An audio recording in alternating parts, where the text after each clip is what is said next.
Hello everyone, Tinglish teacher here. Welcome back to our channel. I hope everyone is doing well. ఈ రోజు వీడియోలో పండుగకి సంబంధించిన sentences ఉండబోతున్నాయి. ఫెస్టివల్స్ ఉన్నప్పుడు గుడికి అలాగే స్వీట్స్ తయారు చేసుకుంటూ ఉంటారు కదా. అయితే ఇలాంటి సెంటెన్సెస్ అన్నింటినీ ఇంగ్లీష్లో ఈజీగా ఏ విధంగా చెప్పాలో క్లియర్గా కొన్ని ఎగ్జాంపుల్స్తో ఈ వీడియోలో చూసేద్దాం. సో మీరైతే వీడియోని ఎక్కడ స్కిప్ చేయకుండా చివరి వరకు చూడడానికి ట్రై చేయండి. వీడియో గనక మీకు యూస్ఫుల్గా అనిపిస్తే మర్చిపోకుండా ఒక లైక్ చేయండి. ఎందుకంటే మీరు చేసే ఈ లైక్ ద్వారా ఈ వీడియో మరికొంతమందికి రికమెండ్ అవుతుంది. So please like this video and also subscribe to English teacher for more such videos. ఇప్పుడైతే ప్రీవియస్ వీడియోలో నేను మిమ్మల్ని అడిగినట్టు క్వశ్చన్స్ యొక్క ఆన్సర్స్ని చూసేద్దాం. ఫస్ట్ వన్ ఈజ్, ఈ పిక్చర్లో కనిపిస్తున్నది వెల్లుల్లి పొడి. అయితే దీన్ని మనం ఇంగ్లీష్లో గార్లిక్ పౌడర్ అని చెప్తాం. Now the second question is, నేను నీకు ఎన్నిసార్లు కాల్ చేయాలి?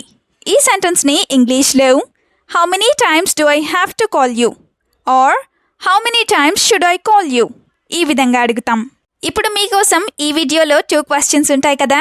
వాటిలో ఫస్ట్ వన్ ఈజ్, ఈ పిక్చర్లో కనిపిస్తున్నవి అందరికీ తెలిసే ఉంటాయి, రొయ్యలు. వీటిని ఇష్టపడే వాళ్ళు కూడా చాలామంది ఉంటారు కదా. అయితే రొయ్యలని ఇంగ్లీష్లో ఏ విధంగా చెప్తాం? What do we call them in English? Let me know in the comments. Now the second question is, నేను గుడికి ఉదయాన్నే వెళ్ళాను. ఈ సెంటెన్స్ని మీరు ఇంగ్లీష్లో ఎలా చెప్తారో తప్పకుండా కామెంట్ సెక్షన్లో కామెంట్ చేసి నాకు తెలియచేయండి.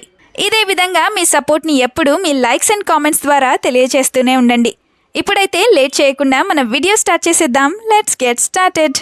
సెంటెన్స్ నెంబర్ 1 ఈజ్, ఏ గుడికి వెళ్తున్నావు లేదా నువ్వు ఏ గుడికి వెళ్తున్నావు? ఫెస్టివల్స్ అప్పుడు ఇది చాలా కామన్గా అడుగుతూ ఉంటారు కదా. సో దీన్ని ఇంగ్లీష్లో which temple or you going to? Which temple or you going to ఈ విధంగా అడుగుతాం. ఈ సెంటెన్స్కి సంబంధించిన ఎగ్జాంపుల్స్ని చూద్దాం. First one is, it is already too late so we should hurry to the temple and return home. It is already too late so we should hurry to the temple and return home. అంటే ఇప్పటికే చాలా ఆలస్యం అయిపోయింది కాబట్టి మనం త్వరగా గుడికి వెళ్ళి ఇంటికి తిరిగి వచ్చేద్దాము అని. సెంటెన్స్ నెంబర్ 2 ఈజ్, రెడీ అవ్వడానికి టైం పడుతుంది లేదా నేను రెడీ అవ్వడానికి టైం పడుతుంది. ఇలా కూడా చెప్తూనే ఉంటారు కదా.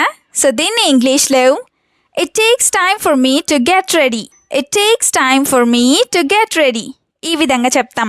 ఇట్ టేక్స్ టైమ్ అంటే టైం పడుతుంది లేదా సమయం పడుతుంది అని. For example, it takes me another hour to get ready so you don't disturb me. Or it takes me another hour to get fully ready so you don't disturb me. అంటే నేను పూర్తిగా ready అవ్వడానికి లేదా తయారవ్వడానికి ఇంకా గంట సమయం పడుతుంది కాబట్టి నువ్వు నన్ను డిస్టర్బ్ చేయకు అని. ఇంకొక example, if you want to go early you go first and I will come later. If you want to go early you go first and I will come later. అంటే నువ్వు త్వరగా వెళ్ళాలి అనుకుంటే నువ్వు ముందు వెళ్ళు, నేను తర్వాత వస్తాను అని. సెంటెన్స్ నెంబర్ 3 ఈజ్, కుదిరినప్పుడు మెసేజ్ చెయ్యి లేదా నీకు వీలున్నప్పుడు మెసేజ్ చెయ్యి. ఇది కూడా చాలా ఫ్రీక్వెంట్గానే అంటూ ఉంటారు కదా. సో దీన్ని ఇంగ్లీష్లో message me when you can. Message me when you can ఈ విధంగా చెప్తాం. ఇదే సెంటెన్స్ని message me when it is possible for you ఇలా కూడా చెప్పచ్చు. మెసేజ్ మీ అంటే నాకు మెసేజ్ చెయ్యి అని. For example, I won't call you again so call or text me when you are free. I won't call you again so call or text me when you are free. అంటే నేను నీకు మళ్ళీ call చేయను లేదా మళ్ళీ phone చేయను కాబట్టి నువ్వు ఖాళీగా ఉన్నప్పుడు నాకు ఫోన్ లేదా మెసేజ్ చెయ్యి అని. Now the second example is, didn't anyone feel like telling me when you all went out together? Did anyone feel like telling me when you all went out together? అంటే మీ అందరూ కలిసి బయటకు వెళ్ళినప్పుడు మీలో ఎవ్వరికి నాకు చెప్పాలని అనిపించలేదా అని. Now the fourth sentence is, ఇంట్లో చుట్టాలు ఉన్నారు లేదా ఇంట్లో బంధువులు ఉన్నారు. పండుగ అనగానే ఇంట్లో బంధువులు ఉంటారు కదా. సో దీన్ని ఇంగ్లీష్లో we have relatives at home. We have relatives at home ఈ విధంగా చెప్తాం. ఇదే సెంటెన్స్ని relatives are there in our home ఇలా కూడా చెప్పచ్చు. For example, today is Shivaratri So relatives have come to our house, so I can't come out with you. Today is Shivratri, so relatives have come to our house, so I can't come out with you. అంటే ఈరోజు శివరాత్రి కాబట్టి మా ఇంటికి చుట్టాలు వచ్చారు, అందుకే నేను మీతో బయటకు రాలేను అని. Now the second example is, I was very busy at home today, so I didn't see your message. I was very busy at home today, so I didn't see your message. అంటే ఈరోజు నేను ఇంట్లో చాలా బిజీగా ఉన్నాను, అందుకే నీ message చూడలేదు అని. లేదా ఈరోజు మా ఇంట్లో చాలా హడావిడిగా ఉంది, అందుకే నేను నీ మెసేజ్ చూడలేదు అని. Now the fifth sentence is, Shivaratri కదా అందుకే సెలవు. ఇలా అంటూ ఉంటారు కదా, దీన్ని ఇంగ్లీష్లో today is Shivaratri, so today is my day off. Today is Shivaratri, so today is my day off. Day off అంటే సెలవు అని. ఇదే సెంటెన్స్ని today is Shivaratri, so I have a day off ఇలా కూడా చెప్పచ్చు. For example, as Friday was Shivaratri, I got 3 consecutive days off. As Friday was Shivaratri, I got 3 consecutive days off. అంటే శుక్రవారం శివరాత్రి కావడం వల్ల నాకు వరుసగా 3 రోజులు సెలవు వచ్చింది అని. ఇంకొక example, as there are 3 days of holidays in a row, I want to go out with my friends. As there are 3 days of holidays in a row, I want to go out with my friends. అంటే వరుసగా 3 రోజులు సెలవులు రావడం వల్ల నేను మా ఫ్రెండ్స్తో లేదా మా స్నేహితులతో బయటకు వెళ్ళాలని అనుకుంటున్నాను అని. సెంటెన్స్ నెంబర్ 6 ఈజ్, కంగారు పెట్టకు వస్తున్నాను.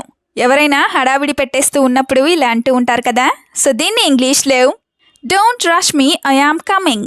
Are you don't rush me, I am coming. ఈ విధంగా చెప్తాం. డోంట్ రష్ మీ అంటే నన్ను కంగారు పెట్టకు లేదా తొందర పెట్టకు అని. Let's have some examples now. First one is, I forgot where I put my purse because you rushed me. I forgot where I put my purse because you rushed me. అంటే నేను నా పర్స్ ఎక్కడ పెట్టానో మర్చిపోయాను, ఎందుకంటే నువ్వు నన్ను కంగారు పెట్టావు లేదా తొందర పెట్టావు అని.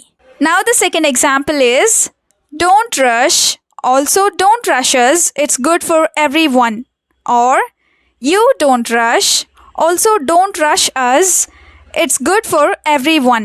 అంటే నువ్వు తొందరపడకు, మమ్మల్ని తొందర పెట్టకు, అదే అందరికీ మంచిది అని. నెక్స్ట్ సెంటెన్స్ ఈజ్, స్వీట్ చాలా బాగా చేశావు. పండుగ అనగానే ఆబ్వియస్లీ వంటకాలు స్వీట్లు ఉంటాయి కదా, సో దీన్ని ఇంగ్లీష్లో you made the sweet very well. Or you prepared the sweet very well. Or you cooked the sweet very well. ఈ విధంగా చెప్తాం. వెరీ వెల్ అంటే చాలా బాగా అని. For example, the sweet she cooked was very low in sugar and that's why I liked it very much. The sweet she cooked was very low in sugar and that's why I liked it very much. అంటే ఆమె చేసిన లేదా ఆమె వండిన స్వీట్లో sugar చాలా తక్కువగా ఉంది, అందుకే ఆ స్వీట్ నాకు చాలా నచ్చింది అని. ఇంకొక example, for a long time I did not understand what sweet she cooked. For a long time, I did not understand what sweet she cooked. అంటే కాసేపటి వరకు లేదా కొంత సమయం వరకు ఆమె ఏం స్వీట్ వండిందో నాకు అర్థం కాలేదు అని. Now the last sentence is, గుడికి త్వరగా వెళ్ళి రావాలి. ఇలా కూడా అనుకుంటూనే ఉంటారు కదా, సో దీన్ని ఇంగ్లీష్లో we should go to the temple and come back quickly. We should go to the temple and come back quickly. ఈ విధంగా చెప్తాం. అంటే మనం గుడికి త్వరగా వెళ్ళి త్వరగా వచ్చేయాలి అని. For example, I told you to be ready by 10 o'clock exactly, but what are you doing till now? I told you to be ready by 10 o'clock exactly, but what are you doing till now? అంటే నేను నీకు కరెక్ట్గా లేదా ఎగ్జాక్ట్గా 10 గంటలకల్లా ready అవ్వమని చెప్పాను, కానీ నువ్వు ఇప్పటి వరకు ఏం చేస్తున్నావు అని. Now the second example is, it is because of you that everyone else is late. It is because of you that everyone else is late. అంటే నీ వల్లే మిగిలిన వాళ్ళందరూ లేదా మిగతా వాళ్ళందరూ కూడా లేట్ అయ్యారు లేదా వాళ్ళకి ఆలస్యమైంది అని. వీడియోని ఎండ్ వరకు చూసినందుకు థ్యాంక్ యూ సో మచ్. వీడియోలో ఉన్న సెంటెన్సెస్ అన్నీ తరచూ ప్రాక్టీస్ చేస్తూ ఉన్నట్లయితే you will become a better and fluent English speaker. ఈ వీడియో మీకు ఏ విధంగా అనిపించిందో మీ ఫీడ్బ్యాక్ని మాత్రం తప్పనిసరిగా కామెంట్ సెక్షన్లో కామెంట్ చేసి చెప్పండి. We'll meet you again with a useful and interesting video. Until then, keep learning, keep practicing and keep supporting Tinglish Teacher. Have a good day. Bye bye.